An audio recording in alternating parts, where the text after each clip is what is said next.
మంగపతిగా తన మొదటి సినిమా నుంచి ఇప్పుడు రీసెంట్గా చేసిన మంగపతి వరకు ఎన్నో అద్భుతమైన క్యారెక్టర్లతో మనల్ని మెస్మరైజ్ చేసినటువంటి our one and only Shivaji గారిని మాట్లాడవలసిందిగా రిక్వెస్ట్ చేస్తూ ఉన్నాం. ఇది మీలో ఎవరైనా ఫోన్ పోగొట్టుకున్నారా? రోషన్ దగ్గర ఉంది ఐఫోన్. ఒక సినిమా ఆడితే పారేసుకుంటావరా నువ్వు?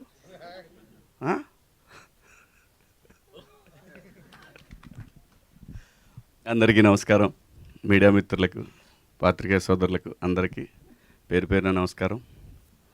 అలాగే ఈ కార్యక్రమానికి పిలిచినందుకు థ్యాంక్ యూ సో మచ్.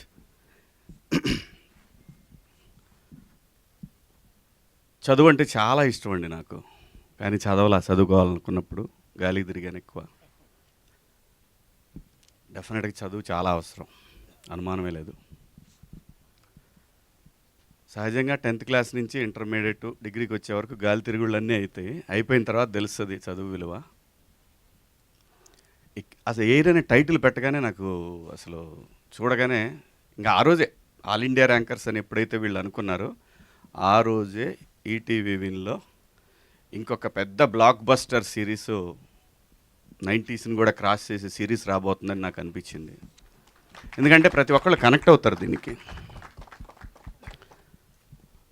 వాస్తవంగా చాలా హింసా కార్యక్రమం ఆల్ ఇండియా ర్యాంకర్స్ అనేది. చాలా హింస పిల్లలకి. హింస అంటే జనరల్గా సహజంగా ఆది మానవుడి నుంచి ఎవల్యూషన్ అయిపోయి వాడు రకరకాల ఫీల్డ్స్లోకి వెళ్ళిపోయి ప్రపంచాన్ని ఒక స్థాయి నుంచి ఎక్కడికో అవసరమైతే ఈ భూమి అంతా వెళ్ళిపోతే ఆకాశంలో ఎక్కడ ఉండే పరిస్థితి క్రియేట్ చేసిన మనిషిని ఏం చేస్తున్నారంటే, ఇదంతా కూడా మెదడు చేసే పని కదా, ఆ మెదడుని ఒకే చోట ఆ 4 గోడల మధ్య ఎట్టి పరిస్థితుల్లో వీడు ఆల్ ఇండియా ర్యాంక్ కొట్టాలి అనేటువంటి కాన్సెప్ట్ ఏదైతే ఉందో అది అత్యంత దారుణమైనటువంటి ఈ భూమి మీద ఒక హేయమైన చర్య అది నా దృష్టిలో.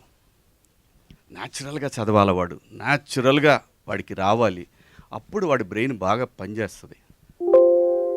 నాకు తెలిసిన వాళ్ళు చాలామంది పిల్లలు ఇంటర్మీడియట్ అయిపోయిన తర్వాత, అంటే అప్పటిదాకా వాళ్ళందరిని బంధించేసరికి వాళ్ళు పిచ్చోళ్ళు అయిపోయిన వాళ్ళు చాలామందిని చూసారు. పిచ్చోళ్ళు అంటే ఇంకేం తెలియదు వాళ్ళకి, ఏం చేయాలో, ఎవరితో మాట్లాడాలి. సో ఈ సిరీసు అలాంటి తల్లిదండ్రులకు గుణపాఠం కావాలని మనస్ఫూర్తిగా కోరుకుంటున్నాను నేను. పిల్లలు చదివేసి వెంటనే వాడు పెద్ద ఐఐటీలు ఇంజనీర్లు అయిపోయి వాడు దేశం దాటి వెళ్ళిపోయి అక్కడ అమెరికాలో వాళ్ళందరినీ కింద తొక్కేసి వీడు మాత్రం పైకి లేసి అర్జెంటుగా సెటిల్ అయిపోవాలి, ఇది కార్యక్రమం. ఇది కాదు మనిషి అసలు. అలాంటి సిరీస్ చూసిన తర్వాత ఖచ్చితంగా ప్రతి తల్లిదండ్రులు మార్పు రావాలనే కోరుకోండి. ఎందుకంటే ఈటీవీ అంటేనే అకౌంటబిలిటీస్ టువర్డ్స్ సొసైటీ. రామోజీరావు గారు నిజంగా తెలుగు జాతిలో పుట్టినటువంటి ఒక ఆణిముత్యం.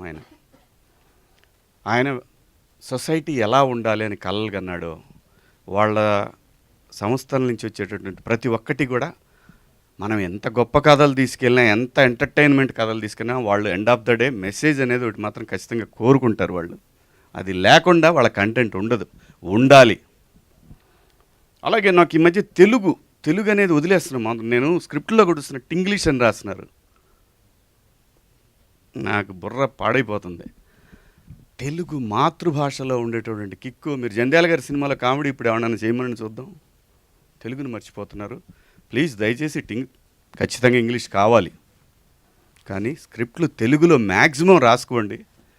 తెలుగులో ఉన్న మన అంటే అమ్మ భాషలో ఉన్నటువంటి ఫన్ కానీ ఎమోషన్ కానీ ఇంకా ఏ భాషలో దొరకదండి, ఎట్టి పరిస్థితిలో దొరకదు. ఇంకా నిజంగా చెప్పాలి, మీరు అనుకున్నది ఇంకా ఎక్కువ ఎలివేట్ అవుద్ది ఆ స్క్రిప్ట్. అలా ముందు డైరెక్టర్లు అందరూ కూడా ప్లీజ్ ఇంగ్లీష్ అనే పదాన్ని ఆపేయండి. ఎందుకంటే ఇప్పుడు నాకు తెలిసి గత 3-4 సంవత్సరాలుగా తెలుగు ఆర్టిస్టులు ఎక్కువ మంది ఉన్నారు. ఇంత ముందులాగా బయట నుంచి తీసుకురావట్లేదు. లక్కీగా మొన్న థ్యాంక్స్ నాని గారు ఎక్కడ ఇంకో బయట నుంచి వచ్చే వెళ్ళను తెచ్చుకోకుండా నేను చేయగలిగిన నమ్మకం పెట్టుకొని చేశారు. తెలుగులో మాట్లాడితే తెలుగు నటుడికి ఆ కిక్కు వేరే. అసలు ఆ భాషను చూస్తే ఆ కిక్కు వేరే. అంటే నేను ఇప్పుడు కొన్ని సినిమాలు చేస్తున్నా కదా, చూస్తున్నా ఇంగ్లీష్ అని రాస్తున్నా. ఇంగ్లీష్ ఏంటారా మీ ముఖం? తెలుగు చక్కగా డైలాగు రాయండి ప్లీజ్. డైరెక్టర్లకు నేను మనస్ఫూర్తిగా కోరుకున్నా. ఓకే, న్యూ ఏజ్ మేకింగు, కొత్తగా ఆలోచన ఏమీ ఉండదు. End of the day emotion. Cinema is all about emotion. ఇంతకు మించి ఏమీ ఉండదు. మీరు ఎన్ని చెప్పినా సరే end of the day emotion, all about emotion cinema అంటే. అందుకే నిన్న కన్నప్పలో లాస్ట్ 1 hour ఇరగ తీసేసిందన్న కూడా ఆ ఎమోషన్ వర్కౌట్ అయింది. సో కాబట్టి ఏంటంటే ఆ ఎమోషన్ అనేది అమ్మ భాషలోనే ఉంటుంది. ఇది కొంచెం అవుట్ ఆఫ్ ద సబ్జెక్టు అయినా చెప్పాలనిపించింది, చెప్తున్నాను. సో ఇక మా సినిమాకి వచ్చేసరికి ఖచ్చితంగా సాయికృష్ణ గారు కానీ, నితిన్ గారు కానీ, అలాగే entire team, ETV win team వాళ్ళు ఖచ్చితంగా టువర్డ్స్ సొసైటీకి ఉపయోగపడేది, అలాగే బ్రహ్మాండమైన ఒక కొత్త రకంగా కథని చెప్పే ప్రయత్నాలు వాళ్ళు విపరీతంగా చేస్తూ ఉన్నారు. ఖచ్చితంగా ఇది కూడా చాలా పెద్ద సక్సెస్ అవుద్ది. అలాగే మిత్రుడు సందీప్ రాజు గారు నిజంగా ఇన్స్పిరేషనేనండి. వీళ్ళందరూ కూడా ఖచ్చితంగా ఇన్స్పిరేషన్. మనకి టువర్డ్స్ ఆర్ట్ పట్ల డెడికేషన్ ఉంటే జాతీయ స్థాయికి వెళ్ళొచ్చు అని చెప్పి ప్రూవ్ చేశాడు ఆయన. సో అలాగే తమ్ముడు సుహాస్ కానివ్వండి, ఇవాళ అటు నుంచి ఇటు రాకుండా మనోడిని ఇక్కడి నుంచి అక్కడ తీసుకెళ్లారు, విచ్ ఇస్ గ్రేట్. నిజంగా చాలా సంతోషం. సో ఖచ్చితంగా చేసినటువంటి ఈ సిరీస్లో చేసినటువంటి అందరికి కూడా శుభాకాంక్షలు. ఖచ్చితంగా పెద్ద హిట్ అవుద్ది. నాకు బాగా నచ్చింది ఆటోడి క్యారెక్టర్. అలాంటి క్యారెక్టర్ ఏదైనా ఉంటే చెప్పండి, చేస్తాను నేను. Thank you so much. Thank you Shivaji గారు, థ్యాంక్ యూ సో మచ్. మీకు ఒక క్వశ్చన్ అడగమని ఇచ్చారు, నాకు దీనికి ఎటువంటి సంబంధం లేదు. ఏం పర్లేదు, చెప్పండి. సో మీ కాలేజ్ డేస్లో ఇలా బాగా తుంటరి పని చేసి మీ పేరెంట్స్కి దొరికిపోయిన సందర్భం ఏమైనా ఉందా? పేరెంట్స్కి ఎప్పుడు దొరకలేదు, పాపం వాళ్ళు చదువుకోలేదండి. ఓకే. 9th క్లాస్లో అటెండెన్స్ వేయించుకోగానే కరెక్ట్గా మున్సిపల్ హై స్కూల్ నర్సరావుపేట గోడ దూకేసి 11 o'clock షోకి వెళ్ళేవాడిని. పక్కనే ఉండే సత్యనారాయణ టాకీస్ అని. అది ఇంటర్మీడియట్కి వచ్చేసరికి ఒకసారి తప్పానండి, ఇంటర్మీడియట్ తప్పాను నేను. ఇంటర్మీడియట్కి వచ్చేసరికి డైలీ నర్సరావుపేట నుంచి రిలీజులు ఉండేవి కాదు. నర్సరావుపేటలో 7 థియేటర్లే ఉండేవి. సో గుంటూరులో అయితే మాకు 16 థియేటర్లు దాకా ఉండేవి.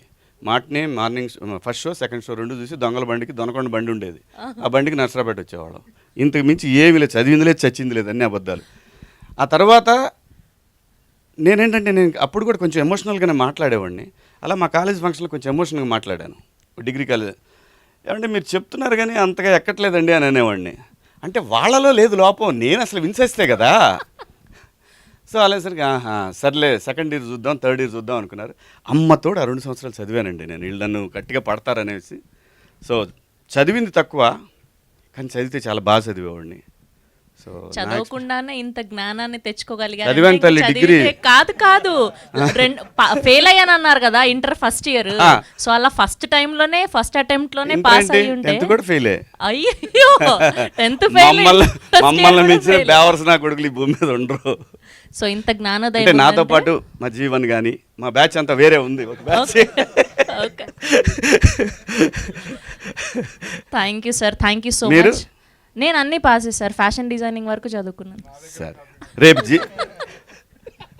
అయితే ఖచ్చితంగా మీరు పాస్ అయి ఉంటారు, సర్టిఫికెట్లు చూడాల్సిన పని లేదు మీకు. Thank you sir, thank you for gracing our event. And Suhas గారిని కూడా ముందుకు రావాల్సిందిగా రిక్వెస్ట్